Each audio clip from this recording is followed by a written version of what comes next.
Alors, bonjour à toutes, bonjour à tous et bienvenue sur Tribune Nord. Aujourd'hui, je suis avec Massimo Lorenzi, journaliste, rédacteur en chef des sports à la RTS depuis 2009. Massimo, tout d'abord, bienvenue chez nous. On sait que dans votre carrière, vous avez enseigné au centre de formation de la RTS en 2005, c'est exact? Oui, en fait, j'étais responsable de la formation, de l'engagement et de la formation des stagiaires pendant quelques années. Oui, c'est juste. Oui. Et du coup, dans les formations, est-ce que vous avez appris à vos élèves qu'on disait Servette FC, Lac de Genève ou 80 ou pas? J'ai pas compris votre question. Ah, c'est dommage parce Excusez-moi. que j'étais assez fier. Je disais, est-ce que vous avez appris à vos élèves qu'il fallait dire Servette FC, Lac de Non, Genève ou 80? Non. non, non, non, non, non, non. Je sais faire la part des choses. Je sais faire la part des choses en ce qui relève Bien sûr. de l'esprit de chapelle et des différences cantonales. Non, je fais partie de ceux qui disent le lac Léman. Voilà. Ouais, Voilà. Mais c'est vrai que le Servette FC est cher à mon cœur. Oui. Mais je le je le dis en coulisses, mais à l'antenne, bien sûr. et dans mon travail, je fais la part des choses avec Servette et le reste. Mais c'est vrai que je suis attaché à ce club depuis tout petit. Oui. Oui, parce que de manière un peu plus sérieuse, vous êtes un enfant d'immigré et vous êtes arrivé en Suisse alors que vous étiez enfant. Quel est votre rapport finalement avec Servette dans votre jeunesse? Ben, mon père était un ouvrier et à l'époque, dans les années 60, le seul loisir des ouvriers, c'était la télévision, mais qui n'était pas aussi puissante qu'aujourd'hui, aussi présente qu'aujourd'hui. Et puis, c'était les sorties du samedi ou du dimanche. Et les sorties du samedi ou du dimanche, mon père les faisait en allant en Charmy, voir les matchs de Servette. Et puis, des fois, il allait à la Fontenette voir les matchs de Carouge ou bien aux Trois Chênes voir les matchs de Chinois. Mais il était régulier au Charmy. Et à partir de, je crois, de l'âge de 7 ans, quand j'ai eu l'âge de raison, ou quand j'ai passé ma première communion, je pense, il m'a emmené avec lui. Donc, j'ai commencé à l'âge de 7 ans à aller au stade des Charmilles. C'était en 68. Vous voyez, on est maintenant plus de 50 ans après et je continue d'aller voir le Servette quand on peut y aller, que le Covid ne nous en empêche pas. Et j'ai à mon tour emmené mes fils. Voilà, c'est un attachement. Quand je vais voir un match, je regarde le match évidemment, mais j'ai toujours une pensée pour mon père, pour mon enfance. Et je pense que le sport a toujours à faire avec l'enfance. En tout cas, en ce qui me concerne, c'est là qu'est née ma fascination pour le sport et pour le foot et pour ce club. Oui, parce qu'on sait que vous aimez beaucoup Servette. Justement, cette jeunesse au stade des Charmilles, cette jeunesse autour du sport en général, c'est ça qui vous a donné vraiment envie d'être journaliste par la suite? Non, non, non. Même pas. Le journalisme, c'est venu beaucoup plus tard.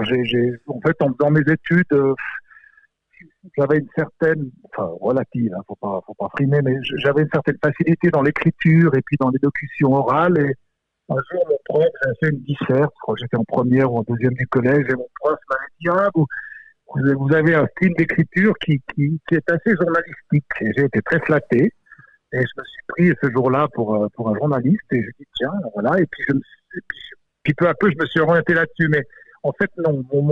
Mon enfance au Charny, c'est un attachement au sport. C'est un attachement à ce club. C'est un attachement à l'intensité de l'événement sportif. Voilà. Moi, au fond, bien sûr que si l'équipe que j'apprécie gagne, je suis content, mais avant toute chose, il y a une intensité. Voilà, je me souviens, il n'y avait pas de barrière à l'époque au Charmy, il y avait juste un petit mur qui faisait 1 m 40 peut-être, et on était là, on s'asseyait sur le bord du mur, on regardait les joueurs, il n'y avait pas d'invasion. À la fin, tout le monde roulait, allait sur le terrain, tapait sur les épaules des joueurs. C'est un autre monde. Et moi, c'est là qu'est né mon attachement pour l'événement sportif en tant qu'événement festif, convivial et émotionnellement plus fort que la vraie vie, quoi. Et puis justement, dans ce côté convivial, ça tranche vraiment avec 2021 et aujourd'hui, parce qu'on a beaucoup parlé voilà, on a beaucoup parlé de Super League, et là, on a l'impression vraiment que le foot business, on l'a tous critiqué à un moment ou à un autre, mais que là, maintenant, on est vraiment en plein dedans. Dans le foot business, Dans le foot business, avec notamment cette... ouais, si vous voulez, le problème, c'est que ce football-là appartient à des photocrates. Ce sont des types qui n'ont aucune. Bon, les propriétaires sont souvent aux États-Unis ou en Asie, ou alors sont des aimables traîtres comme le fils Agnelli ou le neveu Agnelli, mais ce sont des gens qui n'ont du football qu'une vision mercantile. Voilà, il n'y a que le business qui les intéresse. C'est des gens qui n'ont aucune culture de ce que c'est que identitaire du football, de ce que c'est que sociologiquement l'attachement à un club. Et cette histoire de Super League, elle montre d'abord qu'ils sont incompétents dans leur préparation, parce que quand on prépare une ligue pareille, on se demande sur l'impact que ça aura sur les fans. Ils n'y ont même pas pensé. Ils pensaient que ça allait se faire tout seul. Et ce sont des gens qui sont très riches, très puissants, mais dont le niveau d'impréparation est indigne d'un stagiaire en économie, en management. Oui, puis dans ce dossier de la Super League, c'est vrai que vous parlez de gens qui étaient incompétents, mais on a parlé des clubs qui voulaient plus d'argent, on a effectivement crié à la victoire du vrai football, mais finalement les clubs vont quand même arriver à leur fin et avoir plus d'argent, donc hormis le nom de cette compétition, qu'est-ce que ça va changer ? Bon, ça va, vous avez raison, sur le fond il y a une tendance qui est là, la nouvelle version de la Ligue des Champions avec près de 150 matchs est faite pour qu'il y ait plus de matchs, donc plus de droits télé. Voilà, très bien, c'est le jeu de l'avion, hein, jusqu'au jour où ça se casse la gueule. Effectivement, les gros clubs vont devenir de plus en plus riches. Ils le deviendront de toute manière. Voilà, le foot est comme ça. Il y a un foot à trois vitesses. Hein. Il y a les grands clubs, les plus puissants, et ça va continuer, même s'ils n'ont pas fait leur Super League. Il y a l'intermédiaire, les clubs moyens, et puis il y a des tout petits clubs. Voilà. Moi, je me désintéresse de plus en plus des grands matchs parce que ce qu'il y a derrière me fatigue. Alors voilà, mais disons cette tendance-là, elle est irréversible et jamais un club de niveau moyen n'accédera au statut des grands clubs parce que le fossé se creuse de plus en plus et que ça ne va pas s'arranger. On ne peut plus revenir en arrière, sauf si tout s'écroule. Mais on ne veut quand même pas souhaiter que tout s'écroule, ce serait désagréable. Est-ce que vous en parliez dans Infrarouge la semaine dernière, et c'est vrai que c'est une réalité qui nous saute tous aux yeux, c'est que vous disiez, vous faisiez le parallèle avec eBay, mais moi je vais le faire avec Servette, c'est que par exemple on ne verra plus jamais, enfin on ne verra plus Servette en Ligue des Champions, alors que moi personnellement clairement c'est un fantasme, mais ce sera... Non, c'est impossible, ça c'est totalement impossible. Parce qu'il faut être champion d'abord, c'est pas simple, ensuite il faut passer des tas de tours de qualification.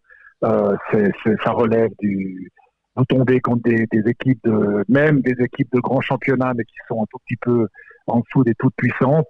Non, mais le football a été confisqué par les grandes nations qui défendent leurs intérêts, leurs clubs, et un petit pays comme la Suisse, je le dis et je le redis, Young Boys ne sera pas en Champions League. Voilà. Ouais, j'espère me tromper, mais j'y crois pas. Parce que sur le long terme, en fait, il n'y aura plus du tout de club en Suisse en Ligue des Champions. Enfin, non. Sur le long terme, on n'est même pas besoin d'aller sur le long terme. Hein. Vous verrez déjà la saison prochaine. Ouais, donc on sent vraiment un football là on le sentait depuis... À 2 vitesses, voire à 3 vitesses. Ouais. Alors, on va faire la Coupe des pauvres. Une petite coupe dont je ne sais même pas le nom d'ailleurs, qui se jouera le jeudi. Et puis, les pauvres se débrouilleront là-dedans. Voilà, c'est un petit peu ça, c'est la Conference League, c'est un nom qu'ils ont... La Conference League, déjà le nom il n'est pas glamour quoi. Déjà, le nom vend pas vraiment du rêve. Non, vend pas du rêve. Et on a l'impression que les affiches non plus. D'un point de vue financier toujours, j'ai l'impression que ça fait depuis des années qu'on dit que le football business va s'écrouler, que la bulle spéculative va exploser, mais on a l'impression que finalement, comme vous le disiez, ça n'arrive jamais. Est-ce que ça va arriver un jour disons, si on prend des clubs qui sont très endettés, comme le Real ou Barcelone, on sait qu'une partie de leur dette a été épongée par l'État. Il y a beaucoup d'enjeux autour du foot, des enjeux psychologiques, sociétaux. Donc, au fond, je pense que personne n'a intérêt à ce que ça s'écroule. Voilà. Mais économiquement, ça devrait s'écrouler. Sauf qu'il y a des soutiens. Le Chelsea est endetté à 1500 millions. Enfin, c'est des endettements complètement fous. Mais il y a des autres intérêts qui font que on maintient le système parce que une Europe avec un football effondré, ce serait pas très bon. Et il y a d'autres intérêts qui m'échappent. Mais je pense que c'est une bulle, en tout cas les droits TV sont une bulle, et qu'elle devrait exploser si on était dans une vraie logique économique. Et puis à propos de droits TV, la RTS par exemple a été directement touchée par ces droits de Ligue des Champions qui ont explosé. Hein. Je crois que ça a augmenté de 4 fois le prix initial. C'était vraiment, enfin, je veux dire, c'est même pas que c'est un peu trop cher ou que c'est. Non, c'est un scandale, c'est différent. Nous, on est un média de service public. Moi, j'ai pas envie de mettre tout mon argent à acheter des droits du foot et puis à sacrifier l'athlétisme, le cyclisme, le ski, les Jeux Olympiques et tout ça. Non, c'est exclu. C'est une surenchère scandaleuse. On a décidé de ne pas y aller. On a bien fait. On ne veut pas alimenter ça. Et donc, il est hors de question qu'un service public financé par l'argent de tout le monde, y compris de gens qui n'aiment pas le football, qui ne s'y intéressent pas, mette des dizaines de millions chaque année pour le foot. Donc, on a décidé de ne pas le faire, de ne pas suivre cette surenchère. Et je pense qu'on ne pouvait pas faire autrement en tant que service public. Et je crois que moralement, on a bien fait parce que le public aurait eu du mal à comprendre qu'on mette autant d'argent pour ça. Et puis au niveau des alternatives, parce que c'est vrai que vous perdez quand même un public important autour du foot, en tout cas du foot européen. La Champions League perd du public. Hein. Ah oui, ça perd. C'est une compétition dont les audiences TV diminuent. D'accord, donc c'est un produit. Pas seulement, c'est ça. Oui, c'est un produit qui baisse au niveau au niveau vision, mais bon, c'est un produit qui quand même rapporte au club avec ses droits télé. À la RTS, comment est-ce que vous allez faire? Quelle alternative vous allez trouver Non, mais il n'y a pas d'alternative. C'est un renoncement à un système qui n'était plus jouable pour nous. Il n'y a pas d'alternative. Il n'y aura pas de foot le mardi soir. On ne va pas mettre une alternative à la Ligue des Champions. Il n'y en a pas. Oui, je disais. Donc on a décidé. C'est tombé. On fera une émission de fin de soirée. Mais cette compétition-là, à ce prix-là, c'est absurde. C'est absurde. Donc on a décidé de ne pas rentrer dans la logique de l'absurde. C'était une surenchère folle. Oui, puis quand je parlais de l'alternative, je me disais au niveau de l'offre du football, est-ce que vous allez peut-être privilégier les équipes féminines, par exemple, ou plus le foot Non, mais il n'y aura pas d'alternative le mardi soir. D'accord. On a économisé un petit peu d'argent en n'allant pas là-dessus, mais les droits augmentent partout de toute manière, même évidemment rien à voir avec la Champions League. Mais donc on va continuer à faire notre offre programmatique, mais sans la Ligue des Champions. C'est certes dommage pour une partie du public. Je pense que le public l'a compris, le grand public l'a compris. Les autres, ils payeront pour aller voir ça sur les autres chaînes ou ils tricheront. Enfin, voilà. Mais nous, on ne peut pas se payer ça. Donc voilà. L'alternative, je vais faire ça avec vous, il n'y en a pas. Ok. Donc je posais aussi la question sur est-ce que demain, enfin même dans les mois qui viennent, est-ce que vous allez donner du coup plus de visibilité au football féminin? On pense bien sûr au club de. Oui, on va suivre de très près l'Euro 2022. Ça c'est sûr.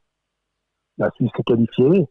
Et puis le reste, les grandes compétitions, oui, on les suivra un peu plus, mais c'est pas ça. On va pas remplacer la Champions League. Simplement, on a déjà décidé il y a quelques années de diffuser plus de foot féminin, mais on ne peut pas comparer ça avec la Champions League, évidemment. Puis on peut le comparer à quoi finalement? Ça marche bien les audiences pour le. Non, mais on est au début du truc. Oui, tout à fait. Les audiences de Coupe d'Europe ou de Coupe du Monde sont allées en augmentant, mais on est au début. Non, les audiences sont faibles, mais c'est pas grave. On n'est pas là pour. Vous savez, on diffuse pas du sport pour faire des audiences. On diffuse du sport parce qu'on pense que ça fait sens d'avoir telle ou telle offre. Hein. On court pas après les audiences. On n'est pas une chaîne privée. Nous, on a un mandat de service public. On considère que le foot féminin est un sport qui émerge et qu'il faut essayer de l'accompagner. Et donc, on a acheté les droits pour les grandes épreuves, Coupe du Monde, l'Euro. Et puis, pour ce qui est du championnat suisse, c'est encore très inégal. Et on a diffusé certains matchs. Et on a diffusé notamment des matchs des Sœurs Sénois. Mais disons, oui, non, c'est pas comparable avec le foot masculin, il faut être sincère.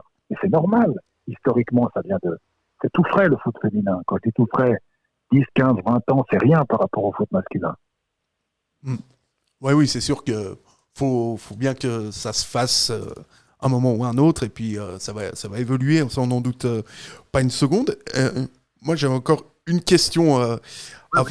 Je me demandais, finalement, quel est l'avenir de la diffusion du football sur le service public? Parce qu'à vous entendre, on a l'impression que Non, le football, c'est très simple. Le football glamour, le football des riches, sur le service public, c'est fini. Voilà, ça disparaîtra, ça ne reviendra pas. En tout cas, pas dans les 3, 4, 5, 6 ans. Voilà. Parce que c'est hors de prix, on ne peut pas se permettre ça. Je ne peux pas mettre 40 millions par année pour acheter des droits du foot. C'est disproportionné, c'est fou. Bon, ce football-là, ceux qui veulent le suivre, ils payeront. Moi, libre à eux, c'est pas un problème. Pour voir Madrid, Chelsea, voilà. Le foot national, celui dans lequel évolue Servette, je pense qu'ils ont besoin de nous. Ils ont besoin du service public. Donc là, on va payer des droits, on va produire des matchs. Ça compte de produire un match avec des caméras et des techniciens. Hein. On va le montrer encore, on va le suivre. Et puis, donc celui-là, je pense qu'on est important. Et puis les grandes compétitions de type mondial ou euro, pour l'instant, on est dedans parce que la FIFA et la UEFA ne veulent pas privatiser complètement ça. Mais voilà, ça c'est un moyen à faire. À long terme,